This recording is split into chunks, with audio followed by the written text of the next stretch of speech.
சர்க்குரு மூட்டை சுவாமி திருக்கடல் வணங்கி இன்று எனது யூடியூப் நேயர்களுக்கு சுவாமிகள் உயிருடன் இருந்த காலத்தில் நடந்த பல அதிசயங்களை ஒவ்வொரு நாளும் வீடியோவாக்கி தந்து கொண்டிருந்தேன். இன்று அவர் சமாதி நிலைக்கு பிறகு நடந்த அதிசயங்களை பற்றி சில வீடியோக்களை இன்று முதல் தரலாம் என்று இருக்கிறேன். அதாவது 2014ஆம் ஆண்டு சுவாமிகள் தனது ஜீவனை சிவமாக்கி ஜீவசமாதி நிலை அடைந்தார். அதற்கு பிறகு நடந்த சில அதிசயங்களைத்தான் உங்களுக்கு சொல்லப் போகின்றேன். இந்த 2014ஆம் ஆண்டு என்று நான் குறிப்பிட்டு சொல்லக்கூடிய ஆண்டை நாம் மிகவும் கவனமாக ஞாபகம் வைத்துக் கொள்ள வேண்டும். ஏனென்றால் சுவாமிகள் தனது ஸ்தூல உடம்புடன் நடமாடிக்கொண்டிருக்கும் பொழுது பல அதிசயங்களை செய்தார். பலருக்கும் பல வாழ்க்கை பிரச்சனைகளை தீர்த்து உயிரை காப்பாற்றினார். இதெல்லாம் கண்கூடாக நாம் அவரோடு இருந்து பார்த்தோம்.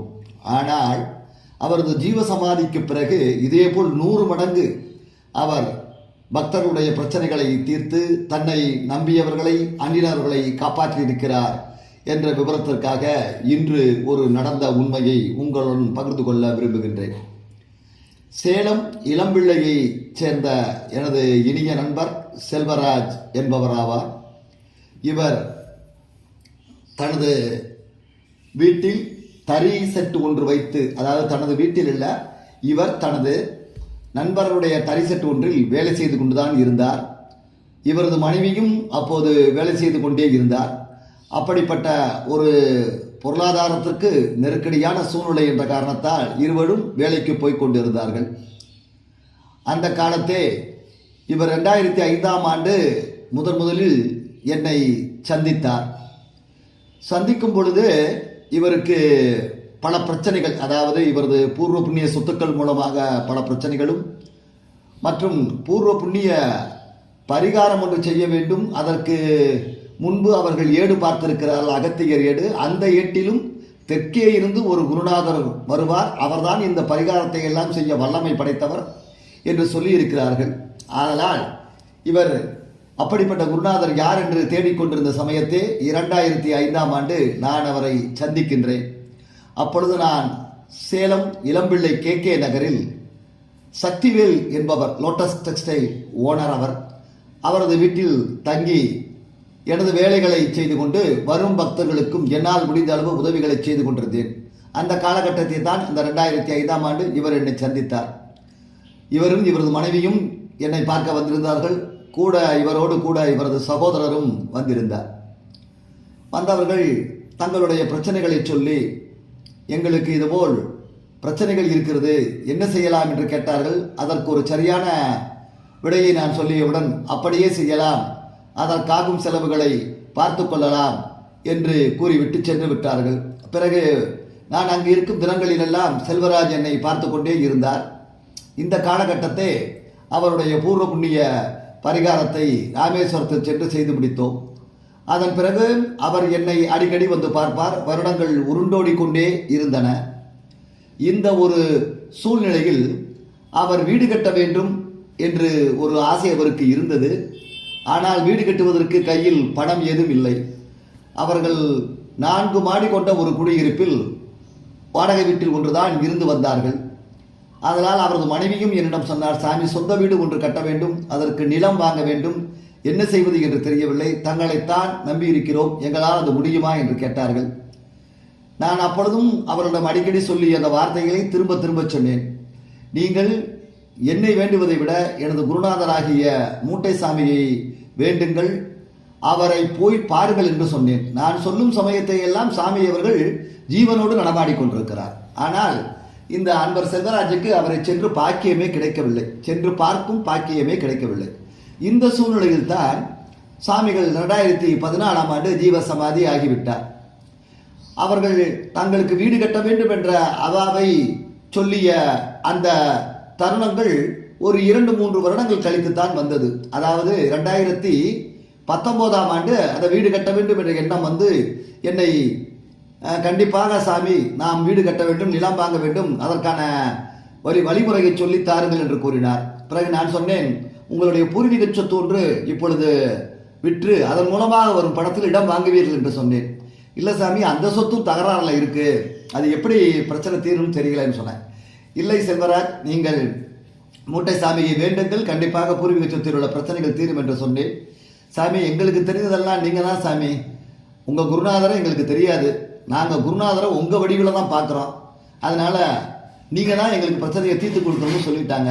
கண்டிப்பாக நீங்கள் யார் வடிவில் குருநாதர்களை பார்க்கிறீர்களோ அவர்கள் வடிவிலேயே அவர் பிரச்சனையை தீர்த்து தருவார் என்று சொன்னேன். அதே போல் அந்த பூர்வீக சொத்து விற்று இவருக்குரிய பங்கு பணமும் வந்து இவர் இடத்தை வாங்குவதற்கு ஒரு முடிவு செய்து அவர் பார்த்த இடத்திற்கு என்னையும் கூட்டி சென்றார்.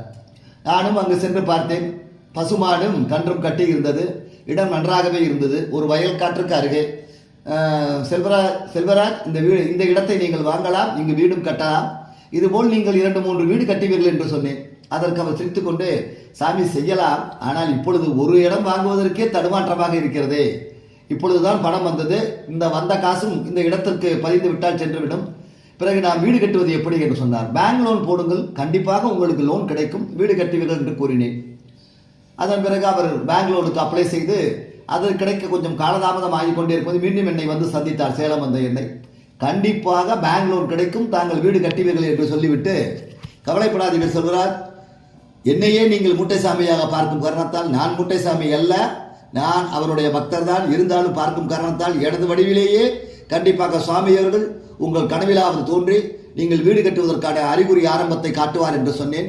அதேபோல் 2-3 நாட்கள் கழித்து எனது உருவத்திலேயே சாமி அவர்கள் வந்து, ஏனப்பா செல்வராஜ் விசனப்படுகிறாய், தான் வீடு கட்ட வேண்டும் என்று என்னிடம் கோரிக்கை வைத்தாய் அல்லவா, நானும் உன் இடத்தை வந்து பார்த்து உனக்கு இடமும் வாங்கி கொடுத்து விட்டேன் அல்லவா, பிறகு என்ன லோன் கிடைக்கும், பேங்க் லோன் போடு என்று சொன்னேன் அல்லவா, பேங்க் லோனுக்கு ட்ரை பண்ணிக்கிட்டு இருக்க, கண்டிப்பாக கிடைச்சிருப்பான்னு சொல்ல, செல்வராஜ் கனவில் கேட்டிருக்கிறார். சாமி சுந்தரம் சாமி அவர்கள் தானே வந்து கொண்டிருக்கிறார், நான் அவரிடம்தான் சொன்னேன் வீடு கட்டு.